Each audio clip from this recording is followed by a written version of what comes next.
Everyone. Today we're going to talk about XRP.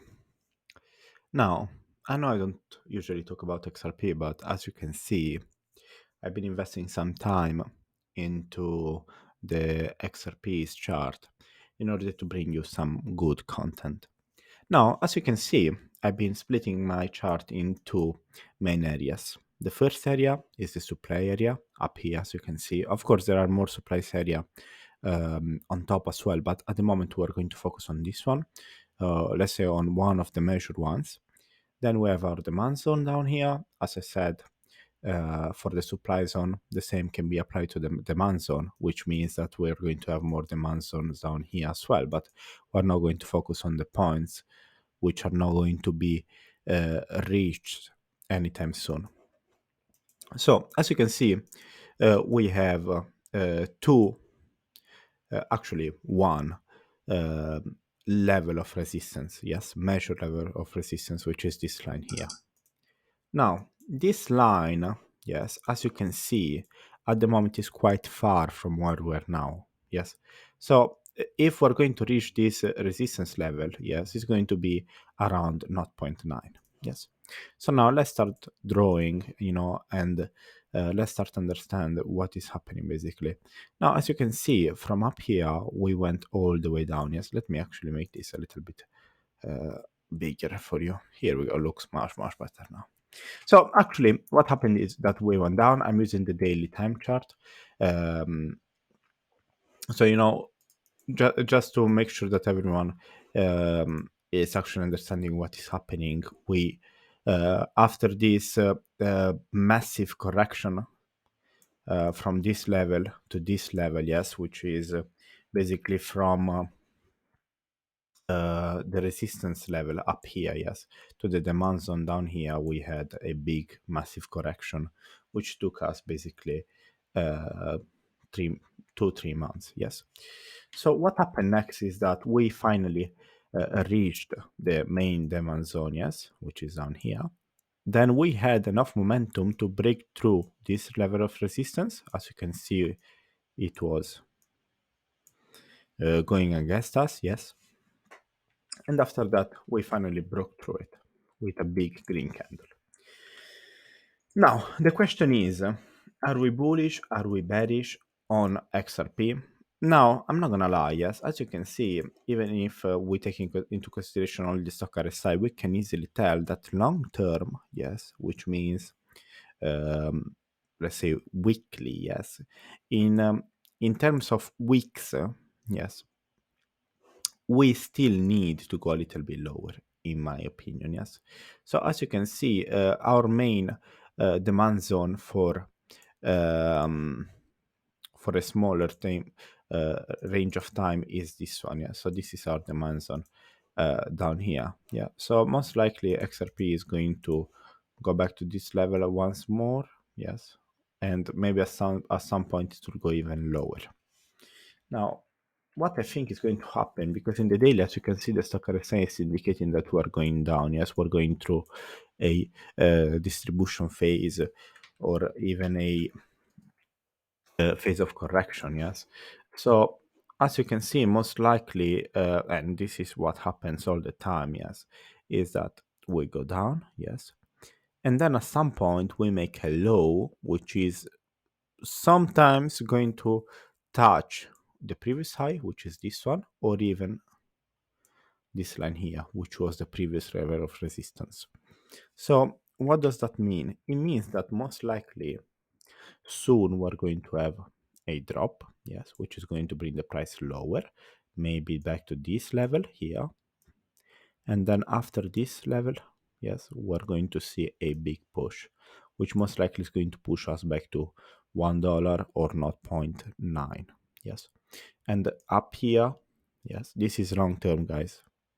And up here, what is going to happen is that we may find resistance, we may find support. In order to understand what is most likely to happen, yes, we need to take into consideration two main things. The first one is how strong is the resistance? Now, as you can see, we've been touching this level of resistance basically 4 times. Yes, once, twice, 3, 4 times. Yes.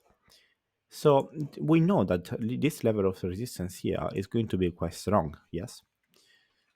So does that means that most likely if we don't have enough momentum, yes, we're not going to break through it, yes? Now, if we take into consideration the news around XRP and how bullish people are, yes, we could actually say that we have some good possibilities that we may actually break through that level of resistance. If that happens, yes, we're going to break through a strong bearish trend. Yes. So if that happens, we break through it. We're going to do the same thing we're going to do now. Yes. So we're going to touch this level here. So we're going down, touch this level, or anyway, I don't know, find support level here. Let's say this is going to be the first high. We're going to find support level here. And then after that, we're going up. And if we break through these guys, trust me, we're going quite high. Yes, most likely higher than $2, which is great, which is amazing. You know, another thing to take into consideration, in my opinion, is the weekly time chart. Now, in the weekly, as you can see, yes, we can see two things. The first one is that after 2 weeks of bullishness, yes, we started to see a red candle and now a green candle. Now, we still have 6 days left for this candle here. If this candle is going to be red, that won't be a bad thing. Why is that? Because we went up, yes, and then we're going to create a bullish flag, which means that we're going down. Touch level of support, yes, which you can, as you can see here, this is the 100 EMA line. We touch it, yes. We touch the previous high, which is the top of this candle, as you can see. I don't know if you can see it. See, we're going to touch the 100 EMA line. We're going to touch previous high, and then we're going to go up. Yes, so most likely this week is going to be red. Yes, most likely this week is going to be red, and that's normal because we're following a pattern, a bullish pattern. Yeah, so we went up, and then we're going to create a bullish flag, find support at this level, which is 0.7. So most likely this week we're going to go back to 0.7. I think even Bitcoin, Cardano, and whatever is going lower. So at 0.7, most likely we're going to find level of support. Yes, and if that happens, yes, as you can see, we're used to find the level of support on the 100 EMA line. Yes, as you can see, we don't usually break through it. Which is really good for us, to take into consideration. So basically, we're going back to 0.7, then up. We find resistance here. We may get rejected, who knows? But I don't think so. Why is that? Because look, in the stock RSI, we can see something.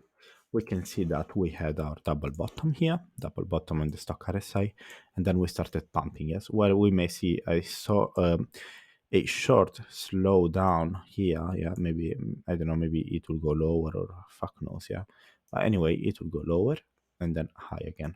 Yes, and when we reach this level, it will start to distribute like this. Yes, and when that happens, that's when the price pumps a lot. Yes, just to show you now a practical example, we can actually go back in time. Yes, so as you can see previously, let's say right now we're here. Yes, right now we're at the beginning. Yes, as you can see, it's quite similar. The only thing which is different is this red candle. So we went up. As you can see, the stock RSI is not there yet. Yes, and what happened is that the price pumped a lot. Yes, even here we can see it again, that the price started to pump. It went down, it went up, sorry, then it started to slow down, as you can see, and then it pumped a lot. So we know that the weekly time chart related to the stock RSI has a big impact, over the price, which means that most likely as soon as we reach that overbought area up here, yes, the price is going to explode. And when that happens, this level of resistance, in my opinion, is not going to be enough. Of course, the point is that this is a measured level of resistance. Yes, it is. But this is supply level as well. So most likely, as soon as we go up here, we're going to see a lot of selling actions taking over the price. We're going to see a lot of selling pressure, which is going to push the price down. yes, and then up again. This is what I think is going to happen long term. But you know, if you are talking about short term, most likely this week is going to be kind of bearish. Yes. And why is that? We know why is that, because we need the price to go lower in order to have our bullish flag.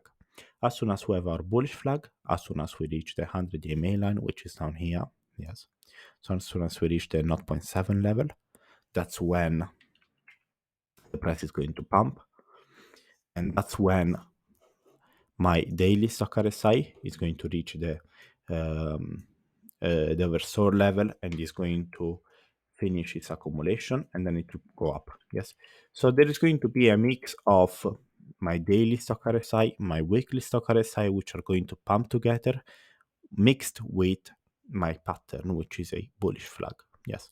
So we're going to mix bullish flag, daily stock RSI, and weekly stock RSI. Yes. And hopefully enough momentum to push the price up. But I don't think we are going to worry or going to have issues related to the momentum. And why is that? That's because, of course, I think everyone at the moment is buying a little bit of XRP. I am buying a little bit of XRP. I got my bag.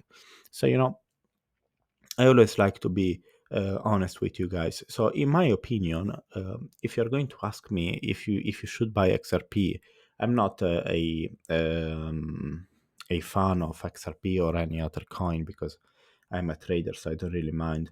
I just buy things because they're going to make me profit. So I think XRP is going to be quite good. It's going to have a quite good run soon. So, you know, just in terms of profit, this is not financial advice or anything, but in my opinion, you should, you know, just give it a chance, maybe with few pennies or something like that. You know, just hold your small bag of XRP, which is not going to ruin your life or your economy. Yes. So this is it for today, guys. Thank you for watching the video. I hope you enjoyed it, and see you tomorrow.